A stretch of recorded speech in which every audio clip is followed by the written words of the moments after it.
All right, so continuing on with our lecture for fire history, we'll just kind of keep going. Um, what's really interesting is to start this suppression timeline to really understand why fire didn't become a part of the culture the way it did for Native Americans. And so in October of 71, you have three different gigantic fires. So you've got the Peshtigo fire, which if you press pause and click on this link down here that says Peshtigo, there's a video that kind of explains that, and this is what this picture is of. But there's a 1.2 million acre fire that killed over 1,000 people, which that's a crazy amount. Crazy amount. Because if you think about the fires that we have now, we just in California over the summer got to one that was over 1 million acres, and we're like, oh, this is crazy. And it was 1 million acres, but it wasn't 1 million acres, and it killed 1,000 people. But that's what happened in the Peshtigo fire in Wisconsin. But then also in lower Michigan, you have a fire that burns 2.5 million acres and kills 200 people. And then you also, in the big city of Chicago at this time, you have the Great Chicago Fire that killed 250 people. So you got 1,600 people who are dying from fires in these fires that are burning millions and millions of acres. And you're sitting here going, well, what's going on? Fire is not a good thing. Fire is a bad thing. And nobody at this time is saying fire is a good thing. Nobody's talking about the benefits of using fire because fire is not a part of the culture. Fire is only this bad thing that is killing people and burning up everybody's land. And when you think about it that way, that becomes hard for people to want to use fire or know about fire or even look at fire in a good way when you have events like this happening. There's this timeline right here, this national park link. You can pause the video, take a look at that link, and it just kind of gives you a similar fire history that we're going over, just maybe with a little extra detail for kind of giving you the bigger moments. So now we have the fire suppression era. And so because of these big, huge fires, people are like, no, fire is a bad thing. We've got to stop fire. We need to protect our timber because at this time, the timber industry is gigantic because everybody needs it for houses and building railroads and basically everything in life. You need timber and you need water. And so the forest is where you find timber and water. So we've got to protect the forest. We've got to stop wildfire at all costs. We got to remove it from the forest. And this is bad for the forest, but they don't know this. And for them, actually, it's not bad. It's just down the line. 200 years later, or 100 years later, the stuff that we're dealing with. Now we're seeing the effects of stopping fire and not using it. But more importantly, in my mind and in the idea of this fire ecology class, the public loses their relationship with the land and with land management and this idea that you can use fire as a tool.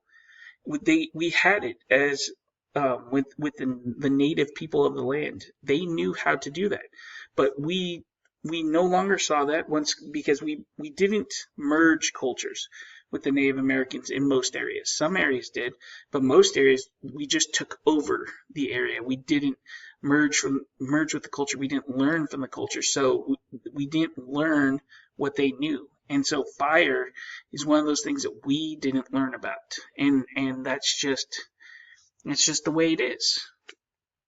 But what's interesting with the fire suppression, though, is because we want to suppress fire and we want to stop fires from happening, we actually get the beginnings of fire ecology and the beginnings of understanding of science in fire. So we start to figure out the physics of fire, fire behavior, the importance of the weather on fire, and fire effects on vegetation. Like looking at this picture right here and seeing, is that a bad thing or is that a good thing? Are these trees that need to burn up? Is it better that the area below has come up with the wildflowers and the weeds and things like that, or is it much better to have the overstory? We start to ask these questions because we need to understand fire. We need to know what's happening and really figure out, can we stop these fires? So this class takes its roots in some of this knowledge that's just been gained. And so there's a good and a bad. The bad that we stopped using fire and we lost this relationship with fire and land management, but good in that we actually gained started to gain knowledge about fire and what fire can do. We just probably could have found a lot of stuff out in a different way if we had tried. So continuing along in our fire history. So in 1886, you have the first wildland firefighters in Yellowstone. In 1910, you have a fire known as the Big Blow Up. So across Idaho and Montana, you had 3 million acres that burned, and 85 people, including 78 firefighters, died. But what's an interesting side note to this, and this picture here of this mine shaft on the left-hand side, there's a wildland firefighting tool that these people are using here called the Pulaski. That tool was named after Ed Pulaski, and Ed Pulaski, during this big blow up, he's got a crew out fighting the fire. He realizes they're going to get overrun by the fire. He tells everybody to get into this mine shaft, and he keeps them there by gunpoint. Because a lot of people are like, you want me to run into a mine as this giant fire is about to blow over us? Are you insane? Pulaski knew what he was doing, kept them in there by gunpoint, which is not very legal, but it is what it is, and he saved all those people's lives. And so he became a hero, and this was a tool that was named after him. And it's just a kind of, I really think that's an interesting story. It doesn't really have anything to do with what we're learning right now, other than I find it to be an interesting story. But the more interesting part of the big blow up, combined with the fire history from before, is this now leads to the creation of a national wildland fire management system. So now all the stuff you see in place now with the CalFire and Kern County Fire and the federal agencies fighting wildland fire, all of that, this is the start point of it, is 1910. Pull myself out of the way here. So just a little more fire history. So in 1935, we have the 10 a.m. policy, which was a federal policy put in that basically said the idea is that if a fire starts, the goal was to put it out by 10 a.m. the next day. And if you couldn't put it out by 10 a.m. the next day, the goal was to put it out by 10 a.m. the following day, and so on and so forth. Why that made any sense or why that was a good policy, I don't know. But that was their plan, and they stuck to it.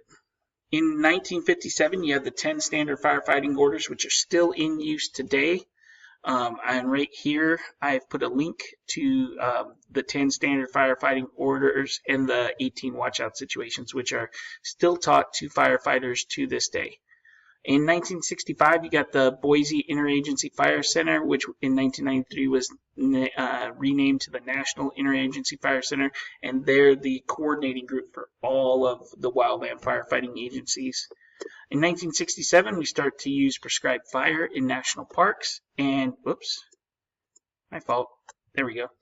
And you start to, in 1968, you have a prescribed natural fire program. Now, what that means and how that differs from prescribed fire is, I see an area over here, it hasn't burned in a while. I think we need to restart the fire regime in this area, so let's come up with a plan for it. Whereas a prescribed natural fire program is like, let's say we're running Yosemite, and this area over here in the park, there's a lightning strike, and we know there's a fire burning.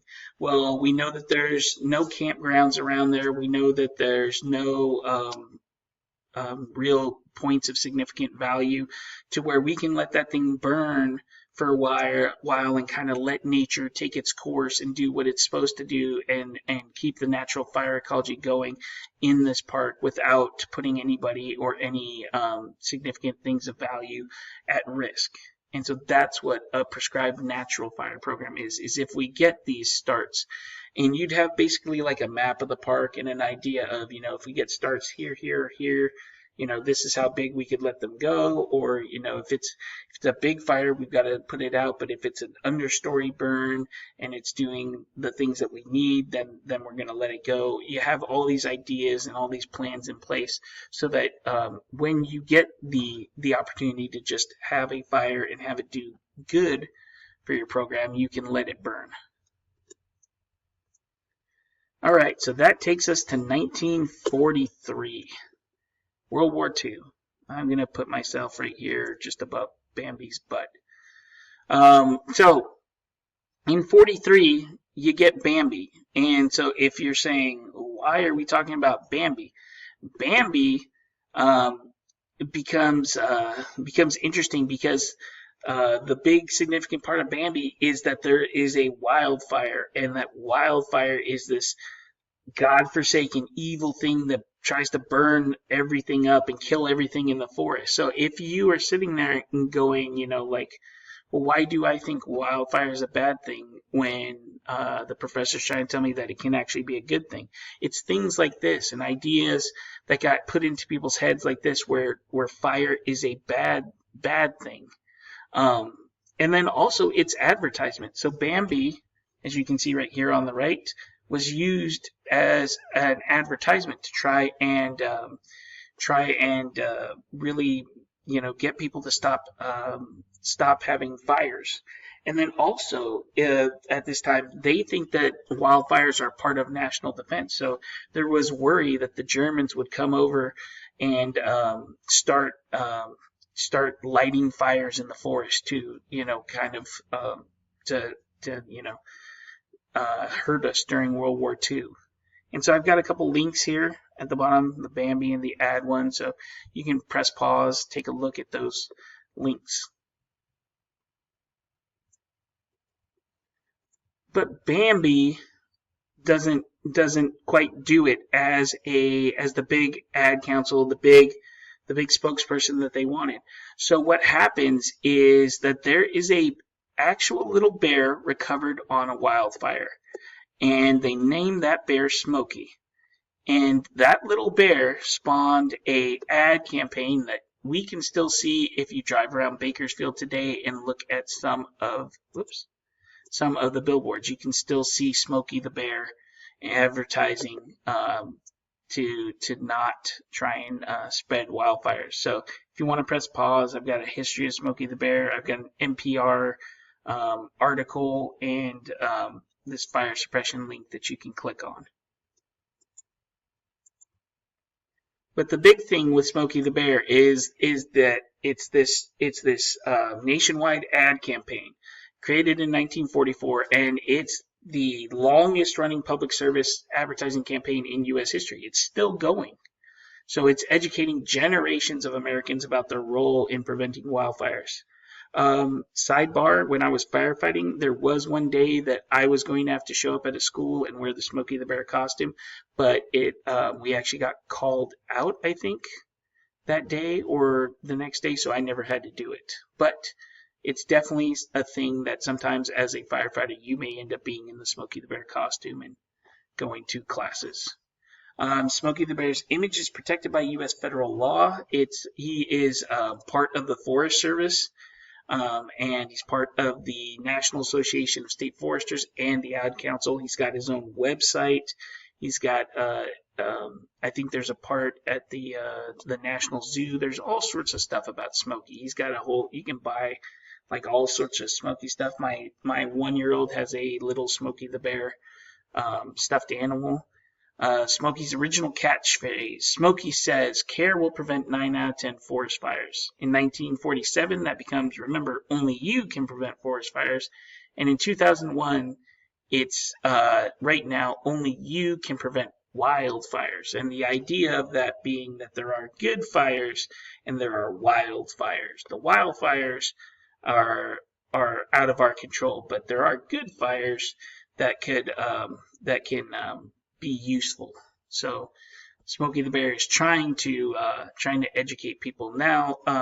There's definitely in that NPR article that that I had you read. It was definitely interesting in the idea of, is this working? I mean, we've been doing it since 1944. It's 2020. Has Smokey actually reduced the number of fires and been helpful? And I think it brings in a lot of money for the Forest Service, and it gets the name of the Forest Service out there. But I don't know how effective Smokey has been, because arson is still problematic in terms of wildfire. But I don't know that Smokey can stop that, as opposed to just people knowing more about fire ecology like we're trying to do in this class, and really understanding the benefits and the negatives associated with it, in order to really understand, you just got to be more careful when you're in the forest.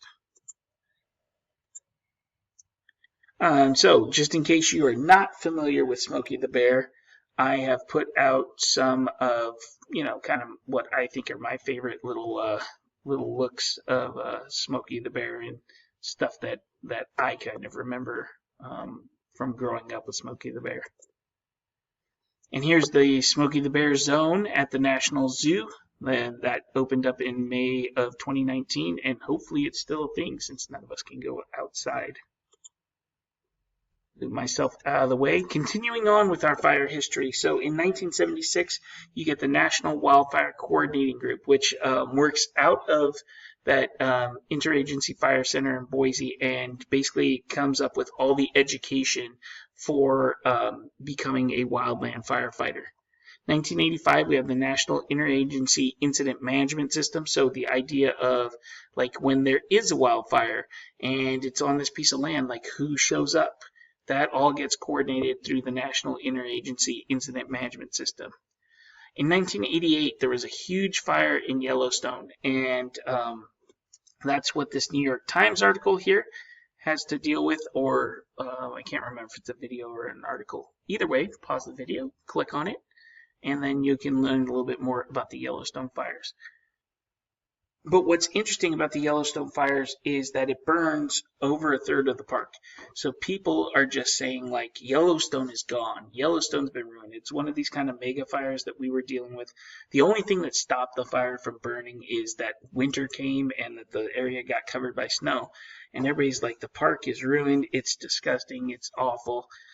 And then, time passes. And eventually we get to, the 90s and the 2000s, and people are like, oh, everything's growing back. And, oh, some of these areas that we thought were awful, they're fine. And everything's back, and everything's beautiful again. And some areas are burned up and they're still awful looking, but there's other areas that look better. And they got some of the animals back that hadn't been there before. And so people actually kind of got to see fire ecology happening in front of their eyes, and it kind of opened up their eyes that wildfire is not just a devastating thing. It has some good benefits that come with it. It does have some negatives, but there are definitely some benefits as well. And then in 1991, LCES with Paul Gleason, who's a well-known person in the wildland firefighting community, or was a well-known person in the wildland firefighting community, comes up with LCES, so lookouts, communication, escape routes, and safety zones. And it's kind of taking the 10 and 18 from before and just really focusing on what is most important when you're out there and you're fighting wildland fire. And the four most important things to always be thinking about is a lookout, so making sure somebody can see the fire and see where you're working. Communication, there's always good communication, because if there's not good communication, that you might need to change things really quickly. And if you don't have good communication, that can be really problematic. Escape routes, so there's always a way out. Don't ever compromise on something like that. There's always a way to get out, no matter what you're doing out there with the fire. And then the safety zone, there's a place you can get to if you take your escape route, and you'll be fine. And it's really big, because we still are having firefighter deaths and having whole crews getting run over by fire. And it's not that people are being stupid, and it's not that people are are not being careful. It's just mistakes happen because things can change quickly and things can get hectic, and it's hard to be on your toes 100% of the time. But that's kind of what it takes when you're doing a job that can be dangerous. And so having something like LCES where it's really focused on what's important, that to me it was really key information. So the book doesn't really talk about this, but just trying to give you this introduction to fire ecology. I wanted to just briefly talk about fire management in California and what that kind of looks like. And so just kind of slide myself over, boom, give you kind of some ideas. So this is over here on the right. These are our modern trends, and we got lots of fire happening. So in the 60s to the 2010s, in terms of large fires in California, you can see we're kind of ticking up in terms of the large fires per year. Now, what's interesting here to me is in the 2010s, we're actually going back down in terms of number of large fires, but notice our average size, there we go, our average size is way up, and that's not a good thing because that means we're having less fires, but they're way bigger. That's not a good trend. Number of ignitions with 5-year average, you can see that we were kind of peaking in the 80s and 90s, and we've kind of gone back downhill. But remember, so we're having less fires than in the 80s and 90s, but they're bigger, and that's not a good thing. And you can see here, average area burned by decade. We got the 2000s were pretty big, but remember this one right here at the end, 2010 to 2015, we're going back down, right? Half of a decade. Look at that. This right here, this is half of a decade. This one's a full decade, and we're almost there. Not good trends so far. So what does firefighting in the state of California look like? So you got federal, state, and local jurisdictions. And if you look on this map, you can see that when you get down to like all the areas where the forests are, it's mostly the federal stuff. You do have CalFire in the areas kind of surrounding the Central Valley and the Central Coast. Those are the CalFire areas. Once you get more remote, it's mostly Forest Service and then Bureau of Land Management.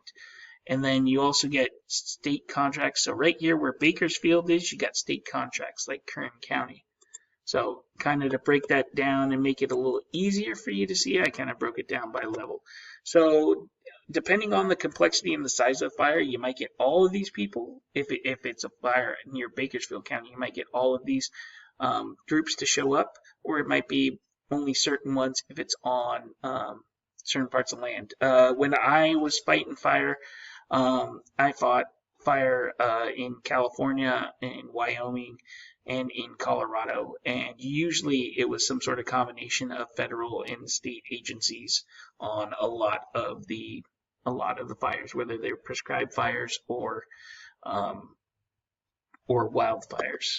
And firefighters do suppress 97% of wildfires, but the ones that they don't suppress, those are usually the big ones where there's nothing that they could do about it.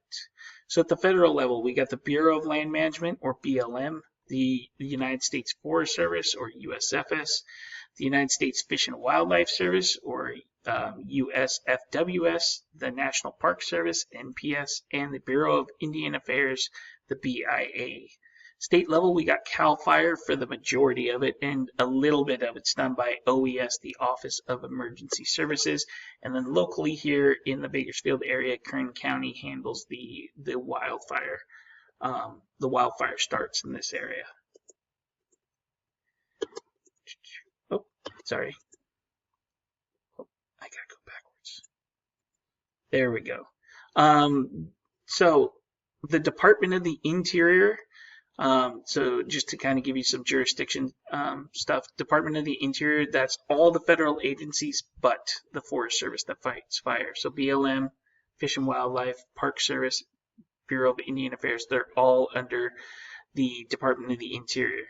The Forest Service, they are under the Department of Agriculture because timber at one point in time was seen as a crop, and so they are under a separate jurisdiction. I put this here because I find it just interesting, but the idea that you can tell who's showing up to a fire by the color of their engine. So this is Forest Service green. This is white with the Park Service logo. This white right here has the Bureau of Indian Affairs logo on it. This yellow, it has the Bureau of Land Management logo, and this yellow has the Fish and Wildlife Service logo. So you can tell by the color that shows up who is on the fire. The different types of jobs that you can have if you're interested in doing wildland fire, or if you're going to go into wildland fire. There are hotshot crews. You can be a smoke jumper, engine crews, fuels crews, hand crews, heli-tac crews, so working with a helicopter, wildland fire modules, which are basically just crews that are put together to go to wildfires, and then you got prescribed wildland fire crews, which are the same thing as wildland fire modules, except you go to prescribed burn and go do prescribed burns instead of going to wildland fires. You're probably doing both.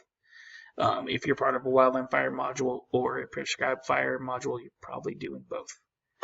And this just kind of is some graphics on federal land. So the number of wildfires, the Forest Service has 193 million acres, so they get the majority of the wildfires and they get the majority of the acreage. But the Bureau of Land Management has 247 million acres, but you have less trees on some of these areas, so you don't, even though they have more acres, they don't usually get as much burning happening because they don't always have the areas that are most conducive to burning.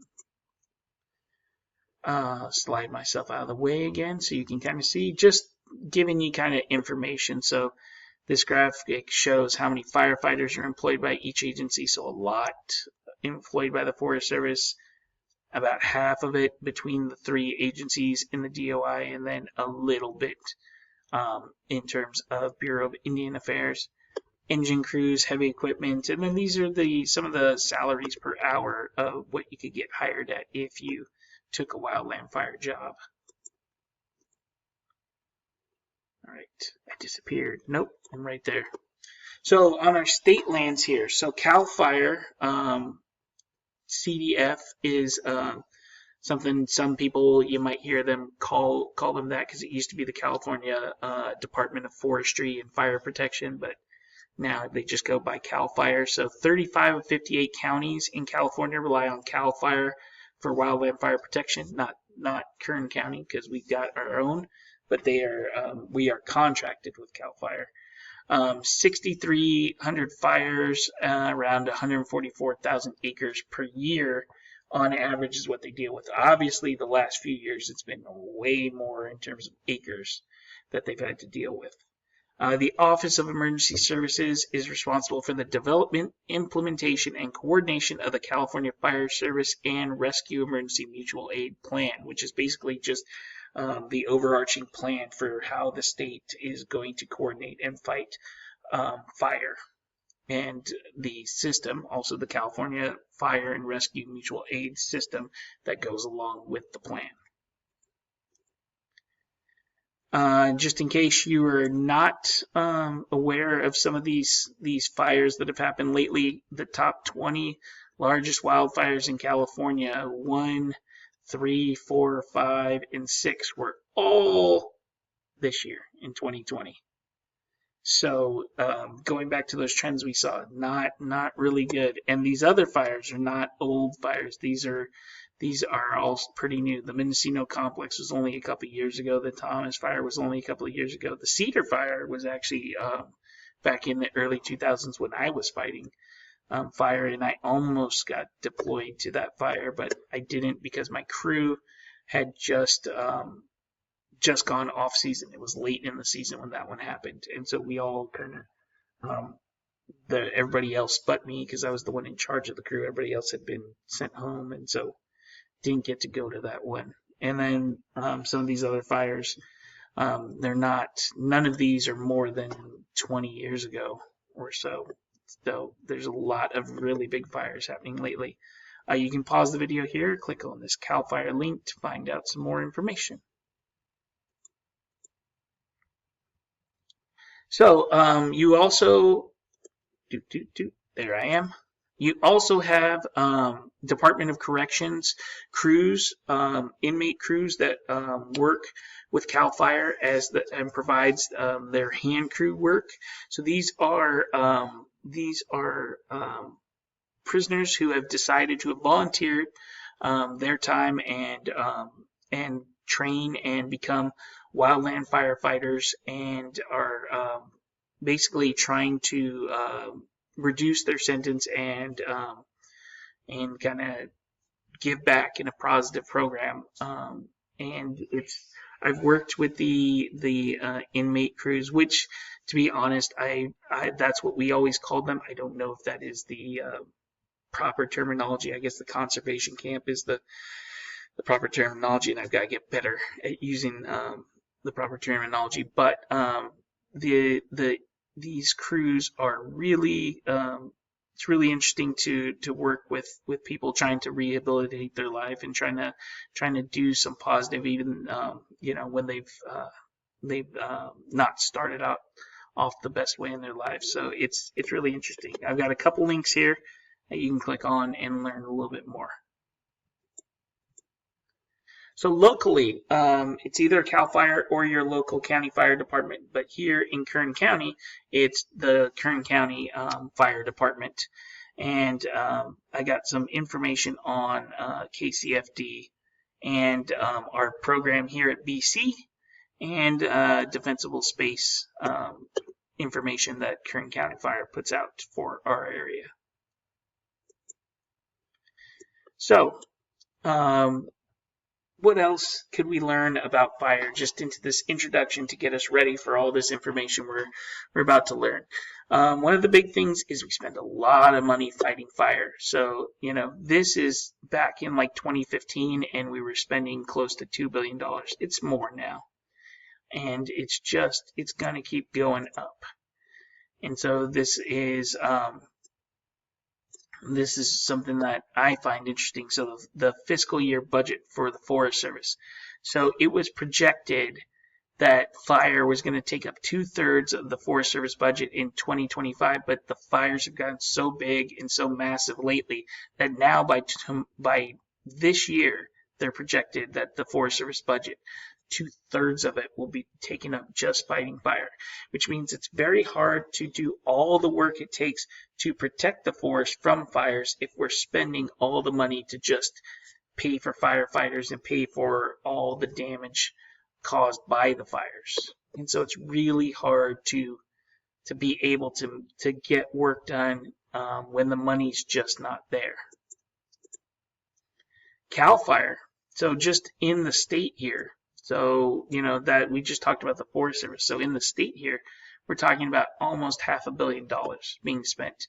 And this year, if it gets passed and everything goes through, the governor put together a $1 billion plan to try and get the forest fixed, and to start getting prescribed fire on the ground, and to start really trying to protect some of these neighborhoods by using fire, because we're spending so much money trying to fix, well, really not trying to fix the problem, just trying to stop the problem. But you really need to put money into fixing the problem, because a problem is always going to stay a problem until you find a solution. And so now we're kind of back to the book, because the book says that the last era, the era that we're in right now, is the ecosystem management era. And so this is where we start talking about how, like, this year the governor has his $1 billion plan to get fire back into the ecosystem, and you're taking a class like this so you learn how fire has a role in the ecosystem, and we really start talking about, as a whole, as a society, how do we fit into the ecosystem, and how does fire fit into the ecosystem, and what is it like to live with fire, and what are the positive effects and the negative effects, and what helps drive this change is the idea of, humans are expanding on the landscape, and we're going to be moving, farther into these rural areas. And if that's going to happen, how do we fit in? And it's really important that people ask these questions like that. How do we fit into the ecosystem? Not how does all this work around us? I know we are the top of the food chain and we make the rules on this planet, but the planet doesn't have to follow those rules. The earth and the ecosystem do not have to listen to what we have to say. So we really have to learn to work with the ecosystem because we are one part of it. And one of those tools is using fire.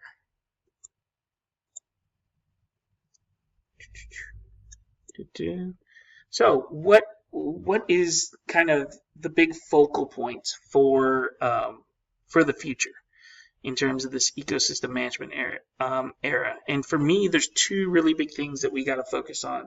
We got to focus on the idea of climate change and how that affects the ecosystem and these fire regimes that we're currently in and what we could possibly be in. And we've got to really, really address the idea of non-native invasive plants, because there are so many invasive plants in our areas that, we can say like, well, if you look at the history of this area, this is how frequently it burns. And then you look at the last 20 years and you're like, you told me this place burns like every 30 years and it's burning like every 5 years. And that's because some of these areas, they're not what they look like 10, 20, 50, 100 years ago, because they are getting taken over by these non-native invasive plants.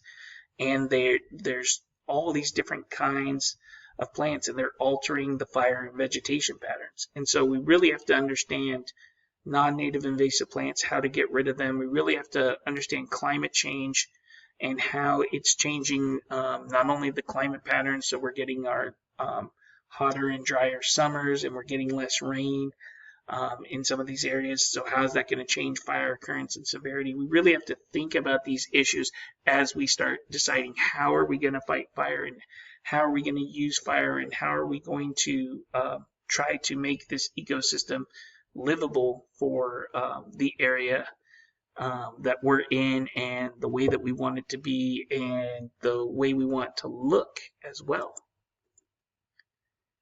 And so I've got this slide here where it kind of talks about all this stuff that's happening. And so where do we want to be in terms of wildland fire management? We want to be in this little loop right here. We want to have fire management. That comes with prevention and suppression of some fires. It comes with good science. It comes with technology. It comes with understanding risk management. And it comes with a lot of cooperation between a lot of units. So we can be in this nice little circle here, but what we've had to do is kind of get through this bigger circle right here, which is we had this fire exclusion period. We had this situation blindness where people just had no idea about fire, or it's good or it's bad. And now I think we're kind of maybe going from passive awareness, where we kind of know that sort of thing, to active awareness, which is what you people here are doing and actually learning about fire. But you still have some people kind of going back to this, yeah, but we don't want fires.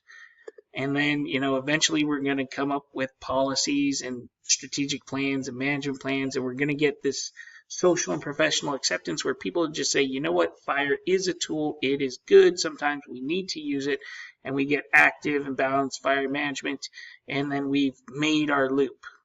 Or we could kind of just get to this little loop. Understand we are going to prevent and suppress some fires.